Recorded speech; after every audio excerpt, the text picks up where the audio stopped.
Today's guest founded a coaching company called Unleash the Champion to help people discover and step into the champion they were created to be. He was a former D1 athlete who got wrapped in drugs and alcohol that led to hitting rock bottom and have found transformational encounter with Jesus. Now, he's a pastor, husband, and a father. Welcome to the show, Kyle. How are you doing? I'm doing fantastic, Toby. I'm really excited to have this conversation and honored to be on your show. Thank you so much for joining me today on this episode of Mirrortalk podcast. I really appreciate your presence, and I'm so excited also that you've made the time and to be here. And I'm also looking forward to everything I'm going to learn from you in this conversation. And again, I would love to I would love to learn more from your stories and your life journey so far. So is it possible for you to share about your days as a D1 athlete, dealing with drugs and alcohol, and finally having a transformational encounter with Jesus? Yeah, Toby, it's not until I say all the seasons and stages of my life that I go, man, I really have I've gone through a lot. And I think that's important because oftentimes we lose the significance of a season of our life. And so, for me, even before being a D1 athlete, like sports was my life growing up, and it was the place that I could get out frustration, and it's where I learned teamwork, and it's where I really learned so much about my life and who I wanted to be and all of this. But really the thing that led me to a lot of the destructive patterns was my need for acceptance, my need for approval of others. And I think we all struggle with that in our lives because people mean a lot to us and we want to make them proud. And so, when I played sports and played football, American football, baseball, did powerlifting. And, when I was in college, I actually was a cheerleader for the football team of the university. So that was a total 180 of what I'd always done, but I got a ton of energy and thought, you know what, 18 years old, get to hang out with a bunch of pretty girls. Yeah, sign me up for that. And then, my desire for acceptance and wanting to be cool and accepted, and it led me into, deep partying, drugs. It wasn't long after starting to use drugs, I started to sell and really just, I couldn't get a day without using some type of drug for about 2.5 years. And then on a night, I go to a party and I get jumped. And your listeners, if they can look at their right hand, I have a scar on my index finger and my pinky finger of my right hand.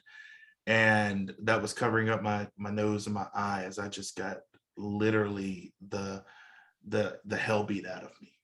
And it was in that moment that, because my parents took me to church. My parents had me go with them, and I didn't like it. I couldn't stand it, Toby. I thought it was the stupidest thing.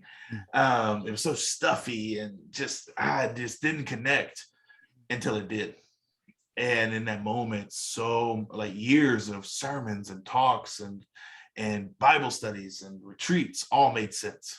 And so I call a guy, and it's 3:00 in the morning, man. And I get out of the house that I got jumped at.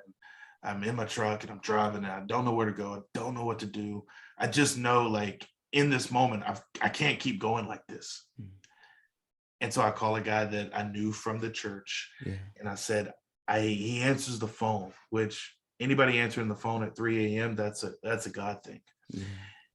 And I said, I need effing Jesus. I just didn't abbreviate anything. And he goes, okay, come over. What? And so I go to his house and we talk through the gospel. We talk through a relationship with Jesus. And I make the decision to accept Christ on his front porch in between drags of a cigarette. Yeah. And the next day I went, so what do I do now? Okay, I had this encounter. I had this moment, but the moment and the finish line is merely the starting point. Mm. And so I started going to church for the first time for myself. and just started getting involved however I could. And those steps of obedience and availability led me to where, I went back to school, got a degree in biblical studies, Christian theology, and then I got into ministry out of college and was a pastor for 11 years at amazing churches that have global reaches. And then July of 2020, launched my coaching business, stepped away from a career in ministry that I had vocationally for 11 years. Mm. And when we had my daughter, Miss Piper Grace Sullivan, I knew I wanted to give presence of time, not just presence of things. Yeah. And I said, you know what? I'm 51% sure that this will work. Mm. Yeah. And I think that's important because we're oftentimes so consumed with, is it the perfect thing? Mm. I just knew it was the right thing right then. Yeah. And I was 51% sure that it would work. Mm-hmm. This turned out pretty well. And now it's working. Yes. Yeah. Yes. I would love you to share a little bit into in depth of how the encounter felt like, for you, meeting with Jesus, and how did that, make you connect better with him? Like, you were going to church from the beginning of your days and you could not connect properly. But after the encounter, you were able to connect and, really understand what is happening in church. How was that like for you? How was that transition like for you? Gosh, man, it's hard to explain, but I think I had to hit rock bottom, Toby, to go, you know what? How I'm living, that's not working. Obviously, my nose is black, my lips busted, back of my head had a cut on it. This is not how I want to live life. So maybe I'll try this other thing. Yeah. And I think so often that is people's conversion story is, you know what, how I'm living isn't making sense anymore like it once did. Yeah. And so I'm going to try this thing. I'm going to try Jesus. And when they commit and they go, you know what, and they understand, look, I mean, I still had to go through, like, my conversion with Jesus didn't mean that I didn't struggle with the addiction. I didn't struggle with my desire to go to the clubs and drink and smoke and all of this stuff. It just meant that I had a new frame of living, and I was going to try my best to live within that frame. Yeah. And it's, being available and obedient led me to going back to school, being a pastor, doing those things. And I really, really focused myself on creating environments when I was a pastor, creating environments that people could belong to before they believed or behaved. Yeah. Because when I was in church growing up, I felt like you had to say the right things, you had to wear the right stuff, you couldn't hang out with people that did crazy things or all this. And I said, look, I don't care what you do. Like, I do, but I don't, because I just want you to come, be in the environment, build community, and we're going to trust that we do what we do and create an amazing experience that you want to come back to. And we're going to trust and believe that God's going to do what only he can, and that's save and transform lives. Yeah. And when we as believers put too much pressure on ourselves to do the saving and not the searching, that's when it messes up. And that's when people feel, disenfranchised with church and things like that. Yeah, then we miss it all up. Then we lost. Yeah. So I really find it very inspirational that you used, the lessons that you learned from the stages of your life so far to create your coaching company, as you said already. Like, I find it really very motivating, actually. Like, having hitting rock bottom, having all those experiences and using that to want to change people's life also. That's the best thing one could ever do with life's experiences. So can you tell me about Unleash the Champion and what inspired you to start coaching? Oh my gosh. I think what inspired me to start coaching is because I've had amazing coaches in my life. Now, they might have had the title of teacher or coach in sports or mentor or friend, but every stage of my life, I have had people that believe in me more than I believe in myself. Mm. Every stage, Yeah. even now, there's people that are going, hey man, I know you think like this your ceiling, but like here's where you can actually go. Yeah. And it's like, that's my inspiration for it, because when I looked around and I saw particularly people of faith living well below the potential of God's power, it's like, yo, we gotta, like, I don't care if you're in ministry, out of ministry, you're vocationally, you're entrepreneur, you're entrepreneur, it doesn't matter. If you have a relationship with God and you subscribe to Christianity and to following Jesus, you gotta believe what the word says. And so that's really what inspires me. And Unleash the Champ, it's an acronym. So when you unleash your calling, your heart, your altitude, your mindset, and your performance, it creates the championship culture that you were created to step into. And so being able to help people go, okay, where in these 5 pillars is there misalignment? Are you unsure about what you're on planet Earth to do? Are you confused about where you could go? Okay, that's not it. Okay, your heart. What about the relationships that are most important? Particularly, first and foremost, the relationship with yourself, the relationship with your family, your extended family, your friends. How are you protecting that? Your altitude, man, that's your vision. But what I have a unique perspective, because vision is, okay, I see it, but it doesn't imply that I'm moving forward towards it. So your altitude is, think of a plane. You're constantly gaining altitude to your desired destination and your desired height. So your altitude is important. And then all of that stuff is great, but you got to start between the ears. And that's your mindset. It's what you believe.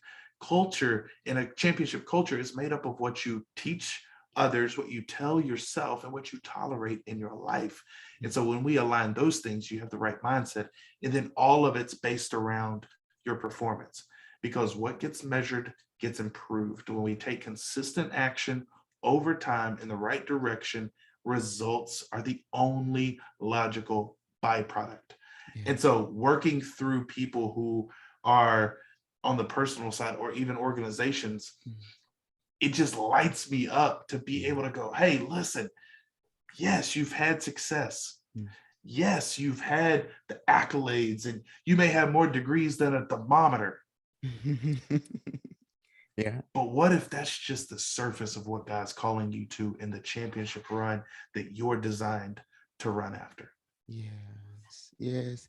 So what does it truly mean to become a champion? And how can we have a championship run? How can we, align our callings, our heart, our altitude, our mindset, and people and purpose to, become a champion and to run the championship run? Yeah, Toby, what I think is beautiful about that question is you first have to ask yourself, what do I want? The first step 95% of my clients work through with me is we activate your ability to dream again.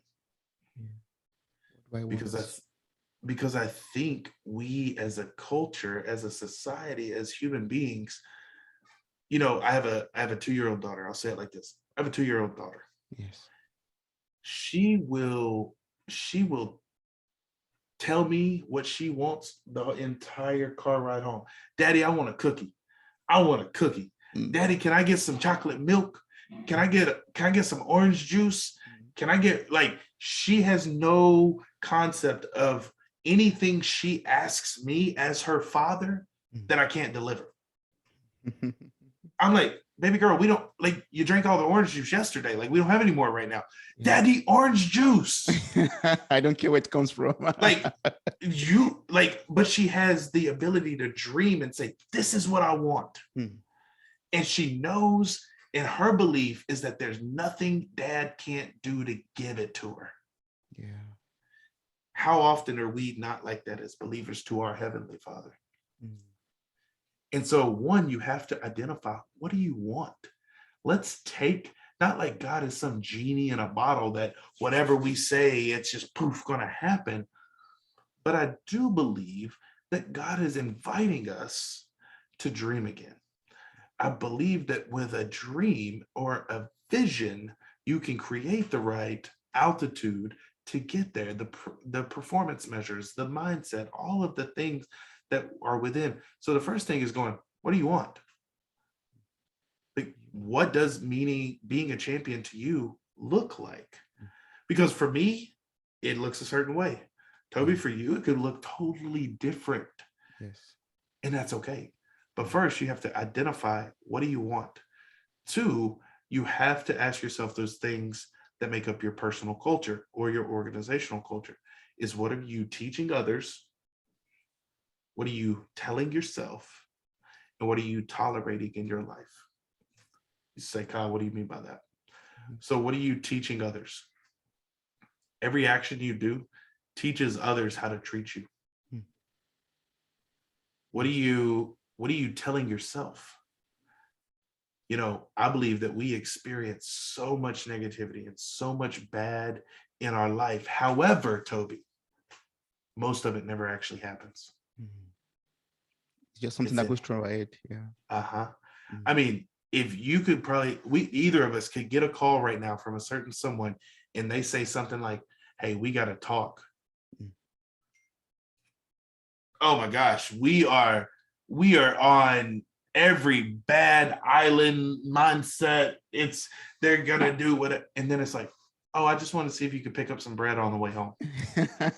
Yes. It's like, why did I spend so much energy thinking about, so what are we telling ourselves? What are we telling ourselves about our present? What are we telling ourselves about our past? And what are we telling ourselves about our future? And then asking yourself, what are you tolerating in your life? Because I think we judge others by their actions, but we judge ourselves by our intentions. And so if we're going, yeah, I really should get that, I really should grow in that area. I really should try to connect more with my family. I really should connect more to God and the scriptures. And man, I really should work on my business, or man, I really could be a better teammate at work, or fill in the blank thing. But if it goes on for weeks and weeks and weeks and it doesn't happen, well, that's an area that you're tolerating in your life, and you need to provide accountability, whether internally or externally through a mastermind or a coach or a mentor or even a friend that you're going to be open with and say, hey, I need to grow in this area. I've tolerated inaction. I'm going to move forward. And so those would be things that I would say, like, the two is decide what you want and decide what it's going to take to get there. And then a third thing, you need to create a vision of who you need to become that gives you what you want. Yeah. We're constantly in a stage of evolution in ourselves. As we grow, every encounter that we have expands our network, our knowledge, our mindset, our performance, all of it. Like, Toby, you and I talking right now. Yes. Like you're in Germany, bro. I'm in Tulsa, Oklahoma. Like, this is nuts. But now I got a homie in Germany. Yeah. Never been there, but like, I feel, it's like it expands our mind. Of course. And so we have to create that vision of what we want.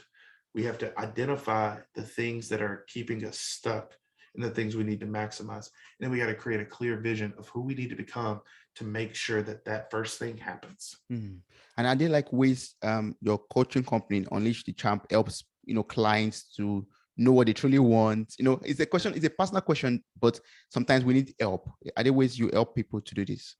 Yeah, man, it's so fun because here's the deal. I have a coach. I know this is maybe, whatever, but some people say, you don't need a coach. I do, because I'm emotionally attached to my stuff. Yeah. And there's something beautiful about having somebody that, one, you have skin in the game, so you're committed to the process. Two, that when you have somebody that I'm not emotionally attached to your situation, so I can be objective. Yes. I can ask questions. And hey, if you don't like me at the end of our session because I pushed you too hard, or, what you think is too hard. Okay. I mean, no sweat off my back. Like that's my role. Uh, and, and so it's exciting because so often we just need somebody to say, hey, you got this. Hey, have you thought about this? Hey, what if you did this here? Or what do you think about? Or help me understand. And it just gets the wheels turning. Yeah. So when my clients invest in themselves, I even tell them, like, look, they're not paying me. You're investing in yourself, and I'm just the conduit for that investment. Yes. And so I get the opportunity to coach you and remind you who you are and who you need to become. That's true. And from your experience so far, from coaching other people, what are like some hindrances that could prevent us from stepping into that race of, that championship run that we have to run? Yeah, man, comfort, security, relationships sometimes, our family, being confused, kind of like what we just talked about, being confused on like really what you want. Yes. I go back to, I'm just in a season of life. I'm a dad, 2 kids under 2. And I think back to my own childhood a lot, being a dad now. Man, I think I was at one point, I was going to be an astronaut, football player, and a doctor. Like I was going to be all 3 things. And like, I just didn't have, like, you couldn't tell me what I couldn't do. But somewhere along the way, we get setbacks, we get adversity, we get frustration, we fail, and we go, you know what? I think I'll go do this thing. It's safe. It's comfortable. Yeah. And that's okay. I don't want any listener to think, oh my gosh, he's saying I need to go and, quit my job and go be an entrepreneur. No. I'm just saying, what is it for you? And we really got to connect back to the purity of us as children and just go, okay, like what do I want to do? Yeah. And really go, it doesn't have to make sense to anybody but ourselves. Yes. And like prime example, Toby, like 15 months ago, when I quit my job and I stepped away and I started the business, my wife said, I trust you. She didn't say, I'm excited that you're doing this. Yeah. And I said, I'm not asking you to be on board 100% because I have done nothing to say that this is going to work. Yeah. But here's my commitment to you, that I will provide for our family, that I'm going to put everything I have into this. And if it doesn't work, at least I'll know. Yes. At least I'll know. Yes. And so sometimes, like, even the relationships closest to us try to keep us safe because they're well-intended and that comes from a good heart. I truly believe that. But we can't tell our dreams to people who are never meant to hear them. That's true. Because some people, they will howl you to death. And I'm trying to be a person that will wow you to death. Like, I love hearing people's stories about what they want to accomplish and helping my clients work through like huge, massive, like big, hairy, audacious goals. Yes. Because I'm just like, wow, can you believe when you do that? Yeah. Woo! Like, I get so excited. And it doesn't have nothing to do with me. Yeah. I'm never gonna, like, when someone comes to me, friend, mentor, client, organization, whatever, they're like, man, I think we want to do this thing. Wow. Like, that's something really practical for your listeners, is when people come to you with an idea, say wow before how. Man, wow. That's so awesome. Tell me more about it. Yes. To motivate Instead them. of going, well, how's that going to work? How are you going to pay your bills? How are you going to like, like if you quit, like how are you gonna feed yourself? How? Mm. Forget that. Man, Toby, you come to me and you're like, Kyle, so I got this idea, man. Okay, what is it? You tell me. Wow, That's awesome. that sounds amazing. Tell me more about it. And after you do the wows for a couple times, then you go, dude, you got to tell me like how you think this is gonna work. Mhm. And it's the energy that can connect us further. And so I kind of went on a rabbit hole, but hopefully I brought it back. Yeah, yes. But I would really love to know, what's motivated you or what led you, to leave your comfort zone, to leave the security of your job, to start your business. Like, what was the passion for you? What was the motivation for you? Yeah, Toby, I can tell you the exact moment. Please. October 5th, 2019 at 12:47 a.m. is when I held my daughter for the first time. And I looked at her, and as I was pushing her back from the operating room to our labor and delivery room, I remember looking at her and I said, I will give you presence of time, not just presence of things. Yeah. And I didn't know how I was going to do it. But I knew that I never wanted her. And it's weird, man. I'm super futuristic. And I can close my eyes and jump to a moment and play the scene out. And here's what I didn't want to happen. It's for my daughter to come to me one day and say, Dad, I got a decision to make. I got this really great thing I've been doing. I love it. It's everything that I thought that I wanted. It's everything. I love doing it. It's amazing. It just fits me so well. But I got this idea. I got this dream. Yeah. I don't know if it's going to work. I don't know, like, even how I'm going to get started. What do you think I should do?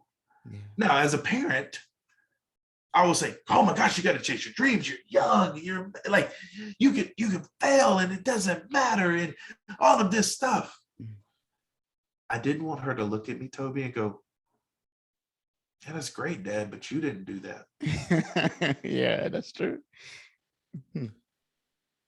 I will, like, I have an email address set up for both of my kids. And I send emails to them periodically. I send videos to them periodically. And when they graduate high school, I'm going to give them the username and password, and they're going to have 18 years of Dad talking to them about this journey, about lessons that I'm learning. And it literally is just like a diary to my kids. And even now I'm talking about like, man, like there's going to come a moment in your life where, yeah, by the time you see this, you may see Dad doing this big thing, or, it's all this stuff. It's all you've known. But let me tell you about what happens when you start something new. And so, Toby, that's the ultimate inspiration. That's what drives me. Is I want my kids to go, you know what, man, Dad takes some licks and he gets hit in the face. But the measure of true success is deciding that you'll be unstoppable. It's not deciding you're not going to fail. Yes. You're unstoppable. Yes. Yeah. Like I love one of my favorite quotes is by Mike Tyson. And he said, everybody has a plan until they get hit in the mouth. Toby, I love getting hit in the mouth. I'm weird. I'm one of the crazy ones. Like, I love when I make a misstep, or, I hit a thing of failure, because I'm like, oh, I get to learn. Like, what's the lesson in this? Does it suck? Heck yeah. Yeah. Do I question myself? Sometimes. Yeah. But I made a decision. I said, you know what? I'm going to be available. I'm going to be obedient, and I'm going to do the next thing that God tells me to do. Yes. Yes. And so that's my motivation, man, is one, my kids. It started when I held my daughter. It's been reaffirmed at July 13th at 12:43 p.m. when I held my son. Mm. And I never want my kids to go, well, dad played it safe. Mm. There's a saying, Toby, I don't know if you've heard it, but again, it says the most expensive piece of property Yeah. and anywhere in the world is the same place. Mm. It's a cemetery Oh, yes. Yeah. Yeah. because it's full of people who didn't take action on the things inside of them. Mm. And how many books could we have had written? How many cures to diseases could we have had? How many families could we have had started? How many things do we go to the grave with that never get realized? Mm. Because how I would say it is they didn't unleash the champ. Yeah. That's true. Yeah. So Yes. And I believe that, also to become a champion, we also have to be leaders in all areas of our lives, like you are doing right now, like being a leader in your coaching company, for example, and your family also, like setting an example as a leader, like your son, your daughter could look at you and say, yes, father did not play it safe. He went after his goals, he accomplished it. That shows you as a great leader in your family also. So can you advise me on how we could become great leaders in every area of our lives, in our career, in our family, relationships, every area?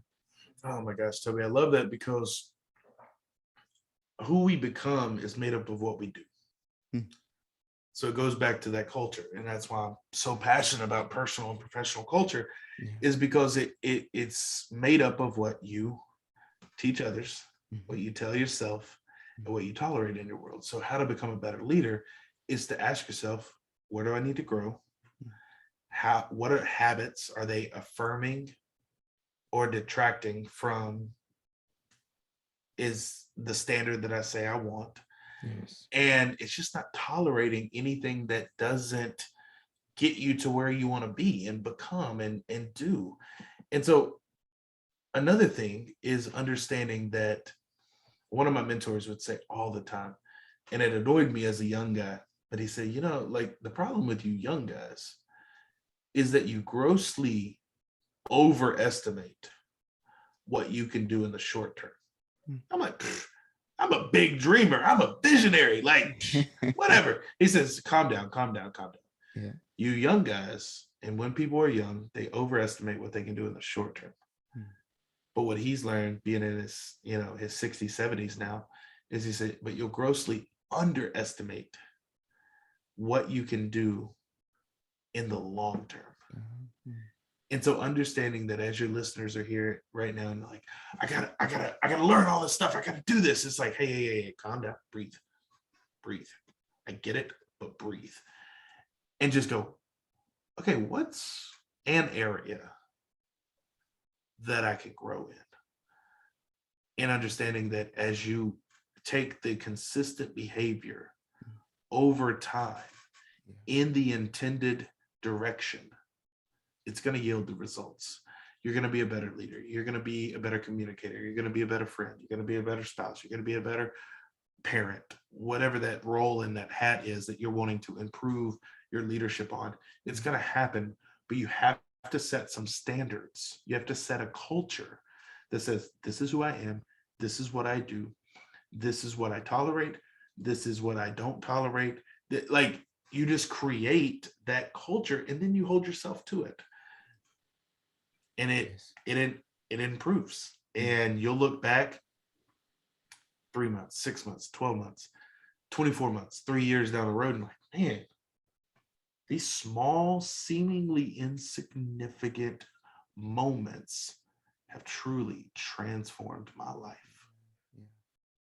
Yes. Yes. I'm so happy that you mentioned, short-term goals and long-term goals right now. Like, one thing that we all desire in life with our goals is to become successful with them. Like, no matter how short term it could be or long term it could be, we want to be successful. We want to, achieve that vision that we have for our lives, or achieve those goals, those ambitions that we have for ourselves. So what are the things that someone needs to become successful? Like, what should I do in order to reach my goals in life? Define them.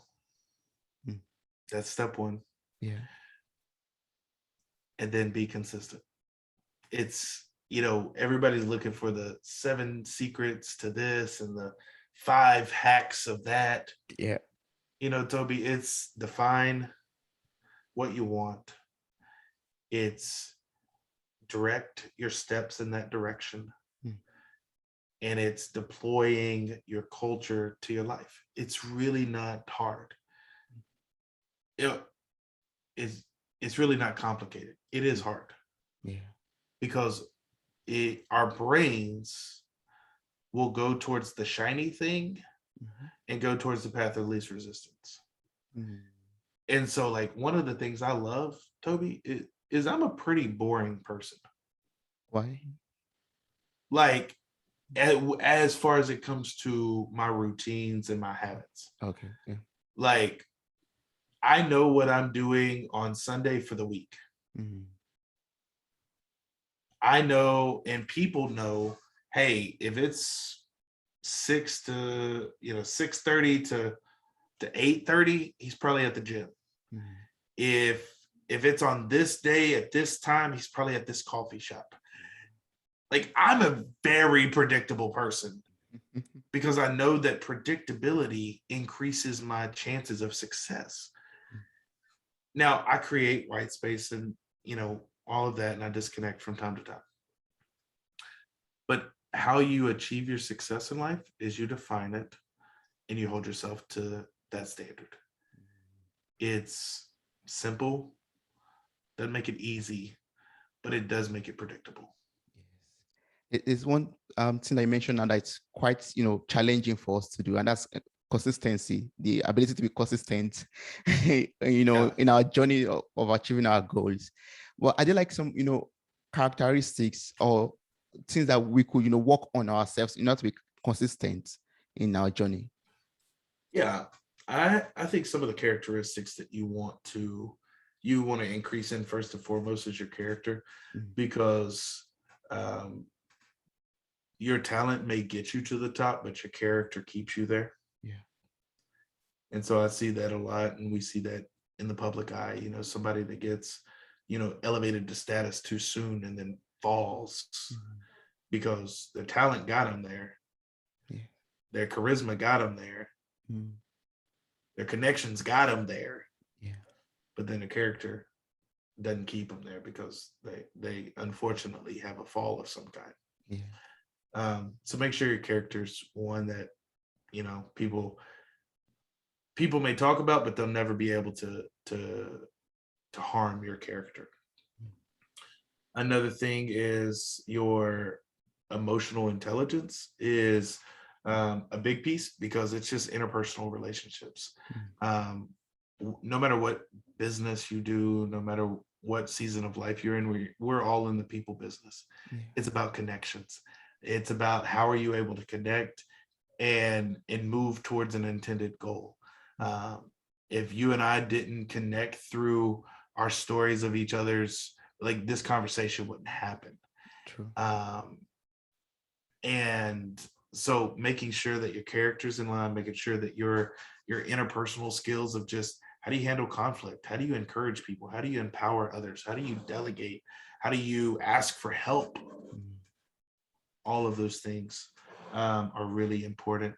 And then I think the biggest thing to improve in as a leader is trust the process. It's cliche. It annoys me every time somebody says it to me, but Yeah. it truly is going, okay, hey, the results that you have now are probably a byproduct of the work you did 6 months ago. Mm. And so that's why we take those consistent baby steps towards an intended goal. And we find ourselves going, oh, I got here. Yeah. Oh, cool. So that would be 3 things. Like, the practical stuff is make sure your character's in order, make sure that you're moving in the right direction, and then making sure that your culture is one that you'd be proud to have, and that's your interpersonal relationships and how you're able to handle people. Yes. And I think the behavior also is a characteristic of the truly successful people. Like, it's one thing that keeps them successful also, like you said already. Yeah, Yeah. absolutely. Yeah, that's true. And then sometimes in life we just get discouraged and we lose that determination in life. So from your experience and your story so far, like how have you been able to, been determined all the time, and whenever you feel less encouraged, how do you, boost back your motive and your morale and everything and become much more motivated again? Oh man, I love this because anybody that says it's rainbows and lollipops all the time, they're not doing anything significant. Um, much like to my quote I said earlier, everybody has a plan till they get hit in the mouth. Toby, I don't know if you've ever been hit in the mouth. It's not fun. No, that's It's not, like, it hurts. There may be blood. So one, understand that, like, if you're feeling discouraged, it probably means that you care so much about what you're doing that it pains you to have a setback. That's a good thing. We need to embrace the discouragement. Second thing is you need to find something that literally, like, boosts your mood, because we can easily spiral down or spiral up based on our physical body. So I was just talking with a client yesterday, and similar question. It's like y'all talked, but I know y'all didn't. I said I have a playlist that if I'm in my head, or if I had a setback, or man, it's just not doing well, I would literally go, and I know this playlist, I'm about to get up out, I'm about to raise the desk up, I'm standing, I'm going after it, and it's a whole new game, and I literally have to just check my energy. And so I'll tell you this, one of the organizations, churches I worked for, we would do this thing called an energy check. And anytime we felt anybody like kind of moping around or down, or we just kind of felt like, okay, they need a boost, anybody in the organization could call it energy check. And so I won't yell for the sake of your listeners, but we would say energy check to make everybody aware. I choose to check my energy. And then the response would be, because my energy matters. So when you're feeling discouraged, one, don't run from it, because you suppress it, it will eventually explode. Two, find something that literally boosts your mood. For me, it's a playlist. For me, it's also a group of 5 people that get the raw, uncut, unedited version of Kyle J. Sullivan, founder of Unleash the Champ. Because if I get in my head, I know I can call 5 guys, any of them, and I can rant, and I can be pissed off, and I can be frustrated, and they're like, ooh, you done? Because sometimes we just gotta get it out, and we can pray, and that's great. I don't want to downplay that. As a former pastor, you should pray. But you also need people that can hear you and go and remind you, oh yeah, you remember you went through something like this 6 months ago. Or you went through this a year ago. Or, dang, dude, you've never had to deal with this. Like, what do you think you can do? And so I think community is huge. Yes. So doing those things can pull us out of that discouragement. And I say it like a timeout and a caveat here, because if it is extreme, go talk to a professional. There's been times, Toby, where my clients and I will get deep, and I'll just go, you know what? I think here's some people that I'll recommend that you go talk to, either in person or video, like they're trained, licensed counselor, professional, because there's some deep stuff. So I don't want to downplay, just the severity of, sometimes you got to go talk to somebody that's like specifically trained in that. But for the most part, we can do that by reminding ourselves while we're doing this. We can do it in a physical state and have people around us to lift us up. And I believe, what you said, like having a community, right? A lot of people around you who you could be vulnerable with, who you could speak with, So are you okay? Yeah, sorry. Okay, awesome.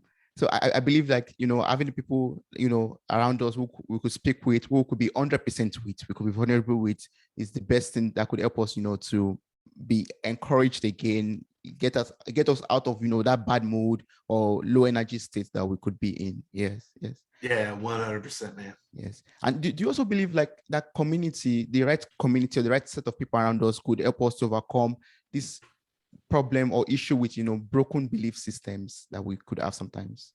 Oh, 100%, man. There's a powerful book that I love called The Proximity Principle. Mm. And it talks about, we've probably heard it numerous times, that you show me your friends, you show me your future. You're the average of the 5 people you spend the closest time with, the most time with. So if like you have 5 people who are, scared and living in fear, well, you're probably going to be the 6th one.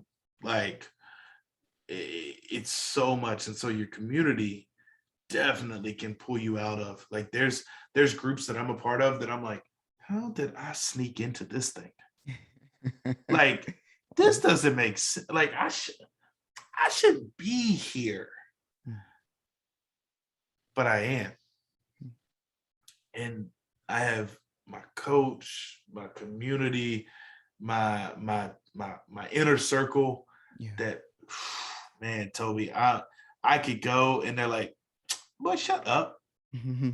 Like, stop playing small. Like, I had a mentor literally tell me one time, he's like, Kyle, you're a 10 talent person. Act like it. And, to reference the talents in the Bible. And it's like, you know what? Yeah. So your community matters. Who you allow to occupy space in your life and brain and your own energy. Oh, it is essential to the direction in the future that you'll have. Yes. And I want to go back to CHAMP. The M in CHAMP stands for mindset, right? How can we work on our mindset in order to believe that, yes, we are going to be great at anything that we set our hearts to? Like, how can we, do that mindset work in order to be successful in life? Yeah. One, I think we have to identify, so much of the start of it is just identify or define. Mm-hmm. So we have to identify where we have broken mindsets. And that's why a lot of times it takes someone hearing it to call it out of us. I think about some of the money mindsets that I've had, and it wasn't until I had a trusted friend say, bro, that's not right. Or who said you can only make that much? Or who said you can only charge that much? Or who said you couldn't spend that on that? It's like, oh, yeah. So I think it's identify where those broken patterns are, broken beliefs are. And 2, again, it goes back to just creating. I love affirmations. I love prayer. I love meditation. I love visualization, of putting ourselves in a place of going, okay, here's what I've identified as things that are less than desirable in my life as far as it goes about my beliefs and what I tell myself and what I teach others and what I tolerate in my life, your culture, right? Okay, how can I word it and write it in a way that affirms a new belief? Because you can't just remove something without putting something back. It's not how our brain works. Like, if we're going to replace something, we're going to renew the hardware of our minds. It is an active, participatory, like, encounter with ourselves. Like, I can't just remove something and go, oh, it's not there anymore, because something will take its place. That's true. And so we have to identify, choose, and then we have to tell a new story about ourselves. And when we do that enough, and we do it even when we don't believe it, and we do it when we don't see it, and we do it when it doesn't make sense, eventually we will believe it. Eventually we will see it, and eventually we will experience it. Yes, I love that. Identify, choose, and tell a new story of yourself. Come on. Yes. Oh, that's awesome. So, but for someone out there who wants to, take that risk of, going on that championship run, or wants to bet on his or herself, for example, but feels like, held back, even when friends, when community says, "Oh, go for it, we are supporting you," but still feels, that's resistance. How would you advise such a person? Oh man, yeah, you're gonna face resistance. Yeah. You're probably gonna be misunderstood. And so you gotta decide in your mind, this is where I'm going. Hmm. And you gotta be obsessed about it. And you got to preserve your energy over everything. And so, because you make a decision, much like I talked about in my story, like I made a decision to follow Christ, but that didn't mean that I was like fully well from all of the destruction that I'd done in my life. It's the same way with a new creation, a new mindset, a new belief patterns, a new habit. The decision doesn't mean anything without the daily discipline towards your destiny. And so understand that, like, yeah, adversity is going to come. I'm sorry. Anytime that like I've ever tried to like, okay, hey, this is a season I really need to tighten up like my meal plan or my fitness. It's like, why is there so much cake around me? Man, like my wife hadn't made that dessert in so long, but she said, I just had a whim today. I made it. Stop it. Temptation. Yeah. So when you go to press into anything new, understand and expect that there's going to be opposition because your brain is protecting you. When we remove something that has perceptively kept us safe and we don't put something back into it, our brain is going to fight us to stay safe. It's going to fight us to stay comforted. It's going to fight us to stay complacent, because that's what we needed hundreds, if not thousands, tens of thousands, whatever, years ago, when we had to use our brain to survive. That's what it's doing now. It's self-preservation. So we have to work really hard and expect the adversity, because it's through adversity that we advance. Yes. Oh, I love that. It's this true adversity that we advance. Yeah, yeah. Wow. I mean, I have a lot of questions to ask you, but I'm looking at the time and it's ticking off. And I'm sure a lot of listeners are like, okay, I think I've gotten enough. I have to go and, really understand everything that you've taught us today and really digest it and, see how I could use that to improve my life and in some ways. But for people out there who would still love to, work with you, connect with you, ask you more questions that we're not able to cover in this episode, what's the best way of doing that? Yeah, Toby, I'm most active personally on Instagram. And so if anybody wants to share their story, share how they overcame, some of this mirror talk, that we just send me a DM and put mirror talk in the message, so I know it came from this show. Yeah. And I love hearing stories. I love hearing how people are running their championship run and how they're overcoming it. And if they want help, we can have that conversation too. But I love hearing folks from podcasts. And so that's where best place to get me personally is through my Instagram at Kyle J. Sullivan. Awesome. That's great. I'm going to place the information in the show notes of this episode. So I encourage everyone to, click on the link, get across to Kyle and just tell him your story and hopefully enroll to his coaching company also, his services. He has one-to-one coaching programs also. And that'll be awesome to see some transformation in your life in every aspect that you want to have it in. Thank you so much, Kyle. I really appreciate everything I was going to learn from you today. I'm so thankful. Like, I'm just going to go back and re-listen to this and just improve my life also from everything I've learned from you. Thank you so much. I appreciate it. Absolutely, Toby. Thank you so much for having me. Awesome.